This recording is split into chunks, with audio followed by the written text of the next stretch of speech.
노무현 대통령 재임 당시를 살펴보면은 여기가 이제 김진표 의원께서 어떻게 보면은 꽃을 피운 시기가 아닐까.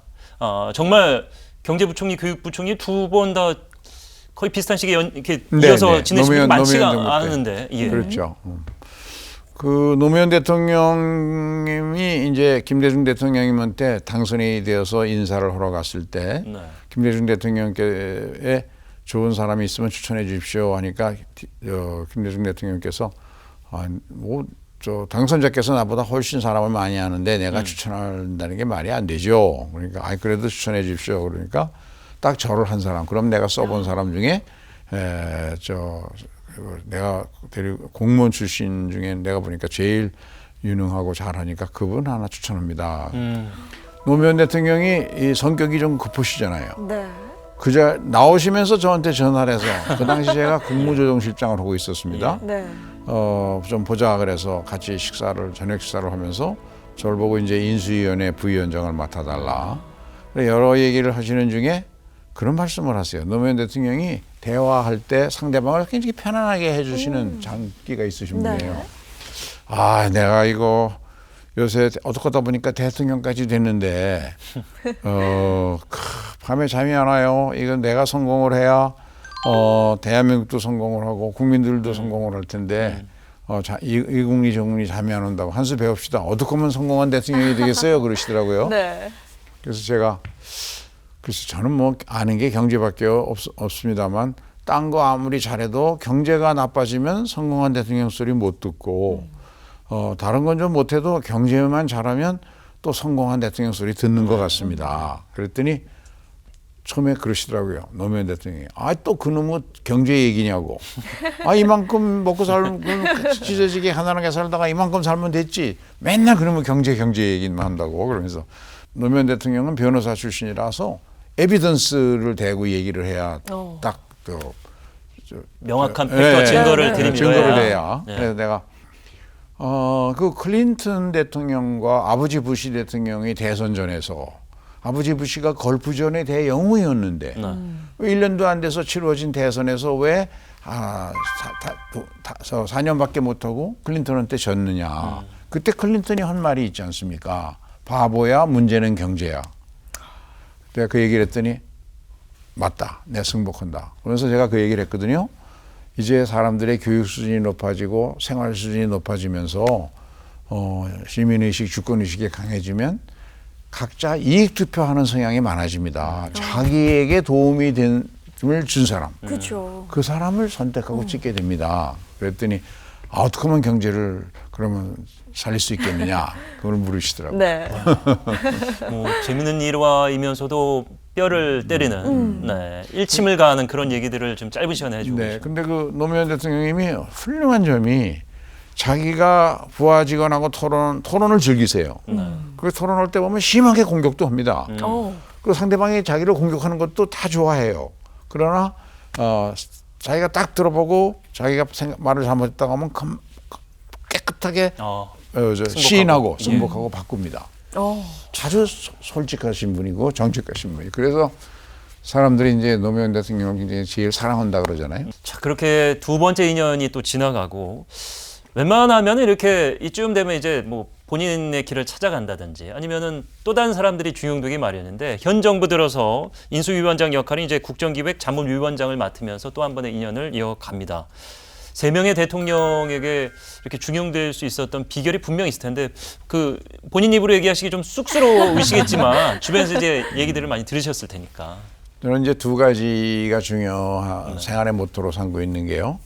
첫째는 이제 아까 말씀드렸던 선택을 하는 직업이니까 선택을 할 때 깊이 생각하는데 눈앞에 유불리를 집착하지 말고 이게 옳은 거냐 그런 거냐 이걸 정치인은 늘 찾아봐야 된다. 그거 하고요. 두 번째는 그것도 제가 생활을 통해서 배운 특히 가정교사 생활 7년 하면서 느낀 것인데 일은 미리미리 찾아서 해야 된다. 미리 준비해야 된다. 네. 그래서 미리 찾아서 하면 그게 즐거움인데 그런데 남이 시켜서 하면 또 어쩔 수 없는 상황이 돼서 억지로라도 끌려 들어가서 하게 되면 그거는 스트레스거든요. 그래서 스트레스 상태에서 일을 하면 본인도 괴롭지만 좋은 아이디어가 안 떠오릅니다. 그렇죠. 근데 자기가 찾아서 상상력을 발휘해서 많은 사람들과 적극적으로 대화해 가면서 만들어낸 아이디어래야 그게 국민들에게도 도움이 되거든요. 네. 그래서 늘 미리미리 준비하는 그 두 가지를 생활의 모토로 하고 있습니다. 네, 비결이 있었고 그걸 또 정확히 알고 계시네요. 네, 그리고 현재 또 여야 통틀어 경제통으로 불립니다. 최근에는 이 부동산 특위를 맡으셨다고 하죠. 정확히 어떤 일을 하는지 그것도 좀 궁금한데요. 지난 4월 7일 보궐선거에서 우리 당이 크게 졌습니다. 네.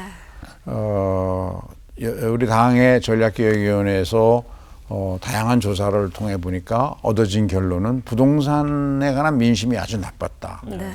그래 그 부동산 민심은 둘로 정의할 수가 있는데 하나는 부동산에 관한 모든 세금을 다 올렸습니다. 취득 등세, 그다음에 보유하고 있을 때 매기는 네. 재산세, 종합부동산세, 그다음에 팔 때 매기는 양도세 등 모든 종류의 세금을 다 매겨서 투기를 세력을 잡고 한다고 했는데 가격을 안정시키지 못했거든요. 네. 그래서 부동산 가격에 관한 불만 그리고 이렇게 세금을 다 올리면 실제로 부득이해서 거래를 해야 되는데 그 거래하는 사람마다 높은 세금 부담을 안게 되니까 여기에 따르는 불만이 네. 두 가지가 있었습니다. 그래서 이제 이 문제를 해결하기 위해서 부동산 특위를 만들고 그 송영길 대표가 저보고 책임을 맡아달라고 할 때 사실은 제가 군번으로 보면 부동산 특위위원장을 맡을 군번이 아니죠. 송영길 대표하고도 전에 당대표 경쟁도 했었지만 그래서 처음에는 좀 망설였습니다만 정부에 있을 때 제가 이 부동산 정책을 주도해서 정부의 종합 정책을 만들어 본 적이 몇 번 있었거든요. 그래서 그런 경험을 가진 사람이 당내에는 없다.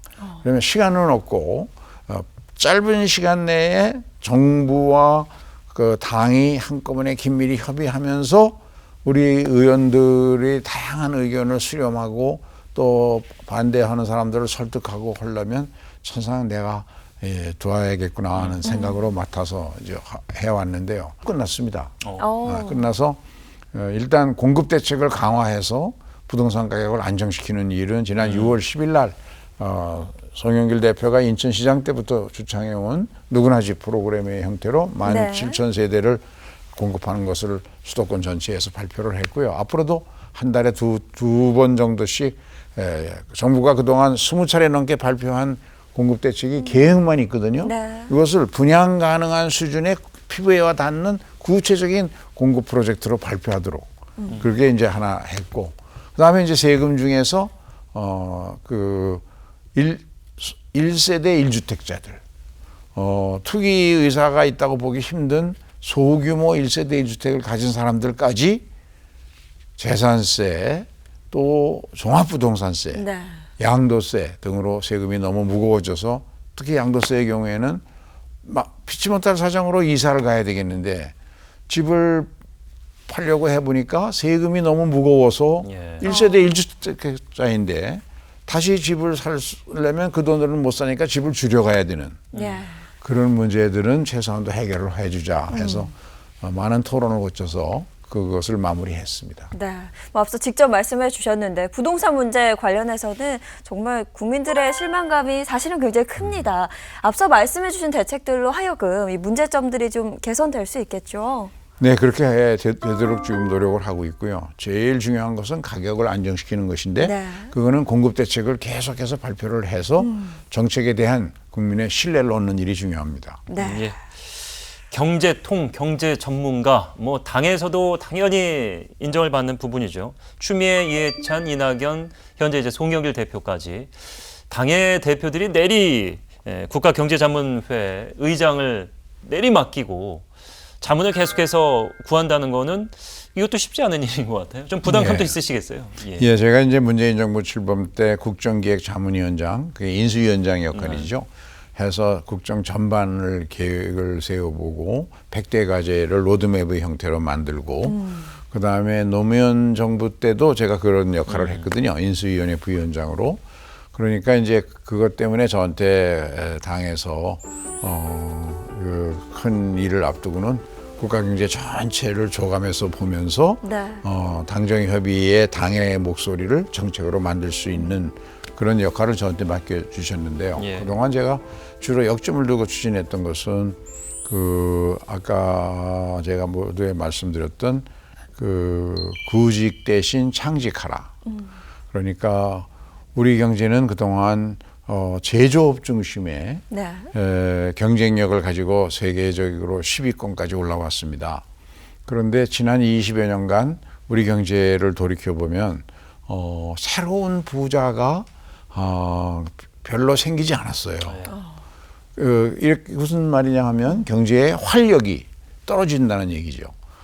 우리 사회의 최고의 엘리트들이 전부 아주 자기 혼자 따뜻하고 편안하게 살 수 있는 온실 속에서 안주하는 그런 문화가 알게 모르게 너무 팽배했고 또 도전을 해도 성공할 가능성이 안 보이니까 도전을 안 하는 거 아니겠습니까?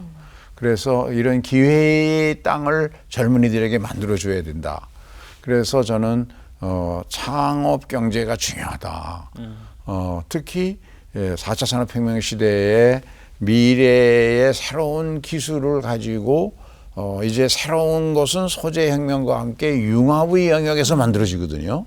거기만 블루오션이 생겨서 큰 이익을 얻을 수 있는 것이 생겨나고 거기에서 세계 경제를 이끌고 나갈 경쟁력이 만들어지기 때문에 이것은 젊은이들밖에 못하고 주로 엔지니어들이 앞다투어 나와서 창업을 하는 기술혁신형 중소벤처기업 정책을 제가 주도를 했고 책도 그렇게 구직 대신 창직하라 책을 썼다고 말씀드렸습니다만 제가 이제 목표로 했던 구체적인 정책은 K 유니콘 프로젝트. 예. 그러니까 창업 기업 중에서 벤처 기업 중에서 성공한 것을 기업을 대명사가 유니콘 기업입니다. 네. 미국의 시장조사기관 CB인사이트라는 곳에서 분기별로 발표하는데 문재인 정부가 출범할 땐 그게 우리나라가 3개밖에 없었어요. 그런데 제가 앞장서서 이걸 하고 정부에서도 그거를 열심히 받아서 추진하고 이러다 보니까 이제는 11개가 돼서 세계 5위권 국가가 됐거든요. 네. 근데 이제 저는 여기에 만족할 일이 아니라 한 20위, 30개 정도를 만들면 우리가 미국, 중국 다음에 세계 3위가 되면 그러면 우리 경제는 G7이 아니라 정말 G3에 갈 수 있다. 그럼요. 그래야 젊은이들에게 기회가 생긴다. 젊은이들에게 그 도전하면 승리할 수 있다. 예. 그런 확신을 그런 기회를 많이 만들어주는 일이 중요하다고 생각합니다. 그 예. 일을 제가 앞으로도 계속 하고 싶습니다. 예. 네.